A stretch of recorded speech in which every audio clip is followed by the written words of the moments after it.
사랑하는 성도 여러분, 영혼이 잘 되어 범사가 잘 되고 강건하시기를 주 예수님의 이름으로 축원합니다. 오늘은 창세기 3장 17절로 23절에 나타내신 하나님의 뜻을 전하고자 합니다. 사랑하는 성도 여러분, 이 세상의 모든 사람은 공통적 특징으로 자기 주장이 있습니다. 그 자기 주장의 바탕은 자기의 경험과 지식으로 형성된 자기 중심적 가치관으로 선악을 분별하는 주관적 판단입니다. 따라서 부부간에도 하나의 일을 보며 서로 다른 주장을 하는 것은 당연합니다. 각자의 주관에 따라서 다른 평가를 하기 때문입니다. 문제는 자기의 주장만이 지혜롭고 의롭고 선하게 여기는 태도입니다. 그 원인은 자기의 경험과 지식이 극히 일부분인데도 그것을 깨닫지 못하고 마치 전체로 생각하기 때문입니다. 중요한 것은 나의 주장이 모든 것을 다 아는 경험과 지식을 바탕으로 형성된 것이 아니라는 사실을 깨달은 사람은 항상 배우려는 자세로 다른 사람의 말을 경청합니다. 경청은 나의 지식의 폭을 넓히고 편견을 없애는 중요한 수단입니다. 그런데 바른 판단을 위하여 경청보다 더 중요한 것은 반드시 그 판단 기준이 바른 것이어야 합니다. 성경에 바른 판단을 하지 못하고 선택에 실패하여 낙원 에덴에서 쫓겨난 아담의 이야기를 통하여 바른 기준을 생각해 봅시다. 창세기 3장 17절 아담에게 이르시되 네가 네 아내의 말을 듣고 내가 네게 먹지 말라 한 나무의 열매를 먹었은즉 땅은 너로 말미암아 저주를 받고 너는 네 평생에 수고하여야 그 소산을 먹으리라. 하나님께서 아담에게 한 이 말씀을 보면 아담이 잘못된 선택을 하게 된 원인은 아내의 말과 하나님의 말씀 중 아내 하와의 말을 옳은 기준으로 여긴 것입니다. 그 사람의 말을 옳게 여기고 하나님 말씀을 거역한 것입니다. 요즘도 이러한 선택을 하는 사람이 얼마나 많은지 모릅니다. 하나님은 창세기 1장 1절에 태초에 하나님이 천지를 창조하시니라 이 말씀으로 천지의 주권자는 창조주 여호와 하나님이라고 말씀하셨지만 사람은 천지가 저절로 형성되었다는 사람의 빅뱅 이론을 옳게 여깁니다. 하나님의 말씀을 기준으로 판단하는 사람은 창조주 하나님께서 내 인생의 주권자가 되심을 인정하고 하나님의 뜻을 따라 사는 인생을 선택합니다. 그러나 사람의 말을 기준으로 판단하는 사람은 하나님이 어디 있느냐며 스스로 주권자가 되어 하고 싶은 대로 자기를 위하여 자기 주관대로 사는 인생을 선택합니다. 그런데 사람의 말을 따른 아담에 대하여 하나님이 결정하신 것을 보면 땅은 너로 말미암아 저주를 받고 너는 네 평생에 수고하여야 그 소산을 먹으리라 입니다. 곧 모든 것이 풍성한 환경이 하나님을 거역하고 자기가 원하는 대로 사는 너로 인하여 저주를 받아서 약육강식에 각박한 환경이 되었고 그 결과 너는 수고하여야 먹고 살 수 있다는 뜻입니다. 그러므로 하나님 말씀대로 사람의 죄로 약육강식에 각박한 환경이 되었다는 사실을 인정하는 사람은 내가 수고하여 공부하고 열심히 노력하고 그 결과로 얻어지는 것을 기뻐합니다. 반대로 내가 만나는 어려움을 강자가 만든 각박한 환경이라고 탓하며 수고하지 않고 노력하지 않는 사람은 참으로 하나님 말씀을 무시하는 자기 중심적 사람입니다. 그러므로 자기가 수고하여 얻은 것을 먹으려는 사람은 비록 타락한 영혼이지만 하나님께서 세우신 섭리에 순종하는 사람입니다. 그런 사람은 하나님이 부르실 때 대부분 회개하고 하나님을 찾습니다. 그런데 사기꾼이나 거짓말을 참말처럼 말하며 자기가 수고하지 않고 남이 수고한 것으로 먹고 살려는 사람은 아무리 하나님이 불러도 여전히 그의 영혼이 하나님을 거역하며 결국 멸망길로 가게 됩니다. 창세기에 기록된 아담과 하와 그리고 사탄에 관한 기록은 사람의 타락과 죄에 관하여 많은 정보를 알려줍니다. 특히 이 세상뿐 아니라 육체의 죽음 이후의 세상에서 사람의 운명에 관하여도 알 수 있습니다. 성경을 기준으로 인생을 보는 사람은 참으로 지혜 있는 사람입니다. 왜냐하면 성경은 영의 세계와 물질 세계를 창조하심으로 창조 주권자가 되시는 전능하신 하나님이 기록한 것으로 육체의 죽음 이후에도 유효한 진리이기 때문입니다. 진리란 영원히 변하지 않습니다. 하지만 사람의 사상은 죽음과 동시에 아무런 의미가 없는 불에 탄 채와 같기 때문입니다. 먼저 성경에 등장하는 사탄은 사람을 시험할 때 창세기 3장 1절에 하나님이 참으로 너희에게 동산 모든 나무의 열매를 먹지 말라 하시더냐 곧 하나님 말씀을 왜곡 과장하여 말하므로 이미 하나님을 대적하는 타락한 존재임을 알 수 있습니다. 사탄이 시험하는 말에 하와가 3절에 먹지도 말고 만지지도 말라 너희가 죽을까 하노라 라고 대답합니다. 원래 하나님 말씀은 창세기 2장 16절로 17절에 여호와 하나님이 그 사람에게 명하여 이르시되 동산 각종 나무의 열매는 네가 임의로 먹되 선악을 알게 하는 나무의 열매는 먹지 말라. 네가 먹는 날에는 반드시 죽으리라 입니다. 곧 선악과 관련하여 하신 말씀은 먹지 말라 그리고 반드시 죽으리라 이었습니다. 이 하나님의 말씀과 하와의 대답 사이의 차이를 보면 하나님의 말씀은 먹지 말라, 하와는 만지지도 말라는 말을 추가하였고 반드시 죽으리라는 하나님의 말씀을 하와는 죽을까 하노라로 왜곡하였습니다.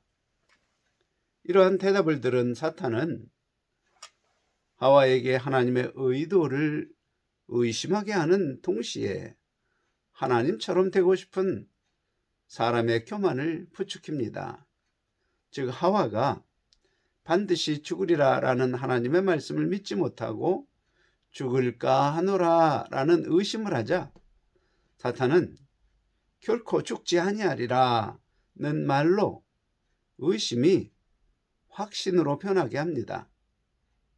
더구나 하나님이 아신다라는 말로 사람이 선악과를 먹지 않고 영생하는 나무의 실과를 먹어서 영생하기를 원하시는 하나님의 선하신 뜻을 의심하며 사람이 하나님처럼 되는 것이 싫어서 죽지 않는데 하나님께서 죽는다, 먹지 말라 그런 명령을 하신 것처럼 하나님의 동기를 의심하게 합니다.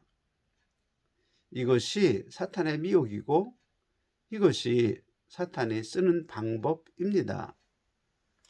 우리가 하나님의 말씀을 바르게 알지 못하고 믿지 못하고 의심하게 되면 사탄은 우리의 의심을 확신이 되도록 역사하며 종국에 하나님의 선하심을 믿지 못하게 합니다.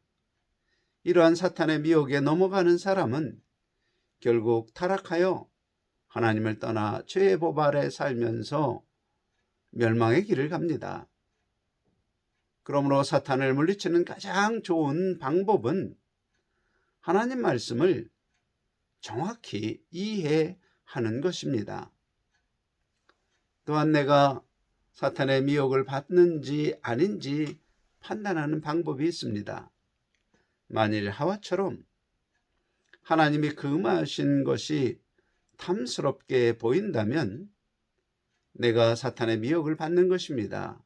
가령 이웃집에 있는 것들이 탐이 나서 거짓말, 도둑질, 간음, 시기질투, 음란 등등 하나님이 금하신 것을 생각하고 있다면 내가 지금 사탄의 미혹을 받는다는 사실을 알아야 합니다. 한 가지 더 중요한 것이 있습니다. 범죄하는 장면을 보면 분명히 죄를 범한 것은 하와입니다.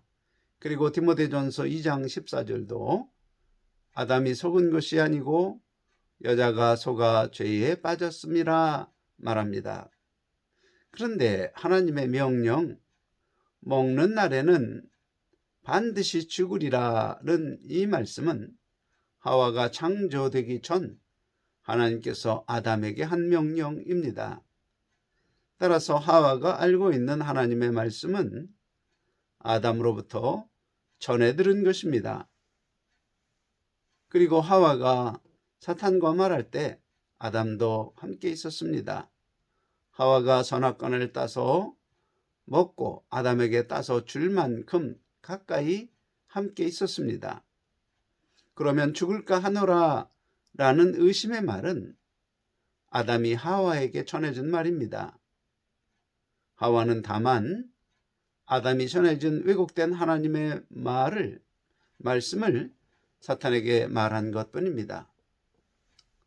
따라서 실제로 하나님을 의심한 것은 아담입니다. 더구나 아담은 사탄의 미혹을 받아 죄를 범한 아내 하와의 말을 듣고 바로잡는 것이 아니라 하와를 따라서 하나님의 명령을 거역합니다. 이제 두 사람이 죄를 범하는 과정을 보면 결론적으로 하와는 왜곡된 하나님의 말씀을 알고 있었으므로 사탄의 미혹을 받아서 하나님을 거역하고, 아담은 하나님의 의도를 의심하고 하나님 말씀 대신 사람의 말을 따름으로 하나님을 거역합니다. 그러므로 성경이 말하는 타락한 사람은 하와처럼 왜곡된 말씀으로 하나님을 바르게 알지 못하면서 하나님을 의심하는 사람이 사탄이 넣어준 생각을 받아 스스로 전지전능하신 하나님처럼 모든 것을 다 아는 사람으로 착각하며 자기 주관으로 선악을 판단하고 자기 유익을 위한 선택을 합니다. 또한 아담처럼 하나님보다 사람의 사상을 기준으로 판단하고 선택합니다. 그런 사람 안에 역사하는 것이 바로 죄입니다. 그리고 범죄는 그 죄를 따라 행한 행위입니다. 아담과 하와는 범죄의 결과로 참으로 어리석은 존재로 변합니다. 곧 선악과를 먹었지만 육체의 생명이 죽지 않으므로 아담과 하와에게는 반드시 죽으리라 하신 하나님의 말씀은 거짓이 되고 죽지 않으리라 말한 사탄의 말이 진실이 되었습니다. 그리고 사탄의 말처럼 이제 스스로 자기를 하나님처럼 여기며 모든 판단과 선택을 자기 중심적 가치관을 기준으로 하는 존재가 됩니다. 그런데 하나님의 관점에서는 하나님과 교통할 수 있는 영이 죽은 아담과 하와는 더 이상 살아있는 사람이 아닙니다. 다만 육체뿐인 짐승과 같은 존재가 되었습니다. 그래서 하나님은 반드시 죽으리라 말씀하셨던 것입니다. 이제 스스로 하나님처럼 된 사람은 죄의 요구를 따라서 스스로 자기를 하나님처럼 지혜롭고 의롭고 선하게 여기며 모든 일을 자기의 지혜로 결정하고 행하는 죄의 종이 된 것입니다. 다른 사람의 말을 경청하지 않는 이유는 스스로 자기를 가장 지혜로운 존재로 여기기 때문에 어리석은 다른 사람의 말을 들을 필요가 없습니다. 하나님의 말씀도 필요가 없습니다. 왜냐하면 더구나 하나님은 자기가 하나님처럼 되는 것을 시샘하고 싫어하는 존재로 인식하기 때문입니다. 그러나 하나님의 관점에서 보면 사람은 죄의 총이로 어리석고 연약하고 무능한 존재이지만 스스로 하나님처럼 지혜롭게 여기는 교만한 존재이며 생각도 어려서부터 자기 중심적 유익을 선으로 여기는 악한 생각뿐입니다. 이제 하나님은 죄를 범한 사람을 사탄과 함께 즉시 멸하시면 되는데 그렇게 하시지 않으셨습니다. 성경은 하나님이 사람을 사랑하셨기 때문이라 말합니다. 사실 사탄은 태초에 완벽하게 창조된 영의 세계에서 다스리는 직무를 맡은 천사장이었음에도 하나님을 거역한 후 물질계로 쫓겨나는 형벌을 받았지만 회개하고 하나님 앞에 용서를 구하지 않았습니다.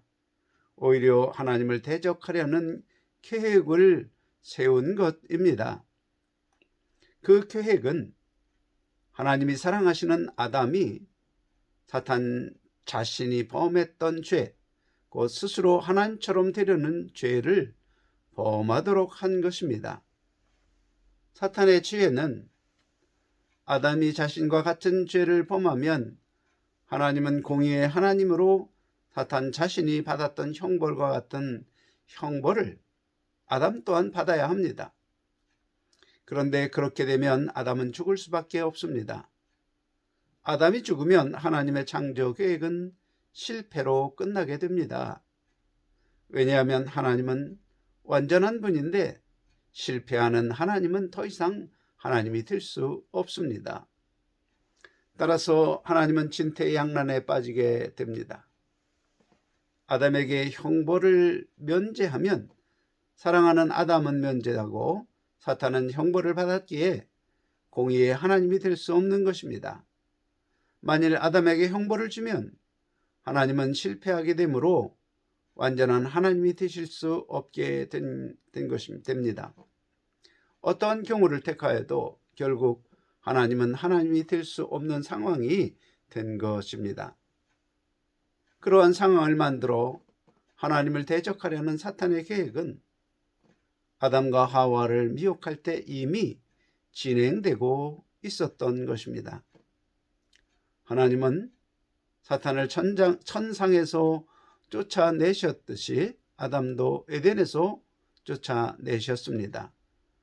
그것으로 아담의 형벌은 사탄의 형벌과 같은 형벌을 받은 것입니다.